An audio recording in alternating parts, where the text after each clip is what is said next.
bringing you the Telltale Game of Thrones today. Before we start, let's just get something out of the way. My name does not come from Game of Thrones, or Final Fantasy XIII. It comes from that Christmas jingle I thought was super cool to sing in high school. I sang it a lot and the name just sort of stuck. So, there you go. The origin story of Mr. Snow. So it's a Telltale game. Therefore, spoilers are going to be afoot. But seriously, this game is heavily based around its narrative, so there's really no way around it. The game follows the story of the Forrester family defending its ironwood from the White Hills. Except this time around, there's a whole lot of lack of boobs. I mean, if there was any game that could have all the floppy wieners they wanted and no one would bat an eye, it'd be a Game of Thrones title. Shit, Telltale. Ironwood? Ironwood? The Forresters want to keep their ironwood? Coppercocks! So gameplay.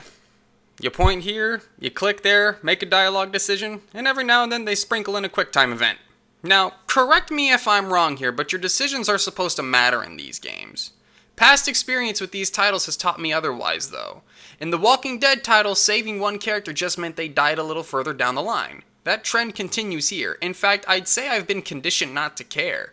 Really, your decisions are borderline meaningless. The most you're deciding is who's going to be pissed off at you at any given time. In the end, all it affects is what the status quo for the cliffhanger will be for the sequel. And that right there is the biggest problem I have with these Telltale games. If you play straight through, you can get through each chapter in about an hour and a half to 2 hours.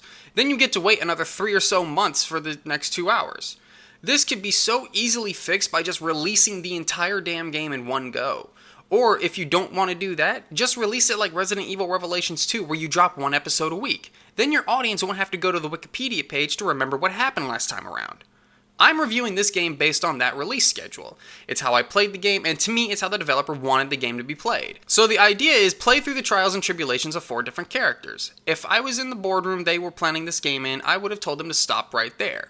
In Walking Dead, you played as one character the entire time. In the second Walking Dead game, you played as one character the entire time. In Wolf Among Us, you played as one character the entire time. Game of Thrones had me playing characters I don't like while waiting to get to the parts of the story that I do like. Mira Forrester was my least favorite character to play as. Her goal is to get the Queen's help in dealing with the White Hills. You can take this up directly with the Queen or with Tyrion Lannister. First problem I have with it is knowing what I know from the show, Cersei won't help because she's a bitch and Tyrion won't be able to help because he's going to be framed for Joffrey's murder. So then she's left with getting Marjorie for help. Again, watching the show, I know what happens to her, so I know she won't be reliable. Okay, this is going to spoil her story, but eventually all the crap you go through with her lands Mira in prison, and you get to either marry a dude or refuse him. Marry him, and you're pretty well screwed. Refuse him, and you're dead. There's no win here. And going on what the pattern tends to be with these Telltale games, I'm 100% confident that if you chose to let Mira live, she's just going to die in Game of Thrones 2 anyway. Other than the main cast of King's Landing, you'll also encounter Ramsay Snow while playing as Roderick. Again, you have an untouchable character introduced into the game. Ramsay is an important character to the show, and the game can't change any of it, so in order for him to live to be Ramsay Bolton and not have any disfiguring or distinguishing marks in the TV show, he can't get them in the game. Just like with Mira, I know there's only so much that can happen, so I'm not being drawn into the moments. As mentioned, the poor release schedule hurt the game as I couldn't remember what I was doing half the time when a new episode released. A brief summary of my memory of events prior to playing the final episode is as follows. A guy got sent to the wall because he killed another guy, which was bad, but he is secretly trying to find something awesome. One of the Forresters is in Westeros for whatever reason, and now he's coming home to fight. Another guy was dead, but then it turned out he was alive, but I killed him again because I figured the cripple would be useless compared to the healthy fighter. Mira is faffing about in King's Landing, accomplishing nothing. And that's about it.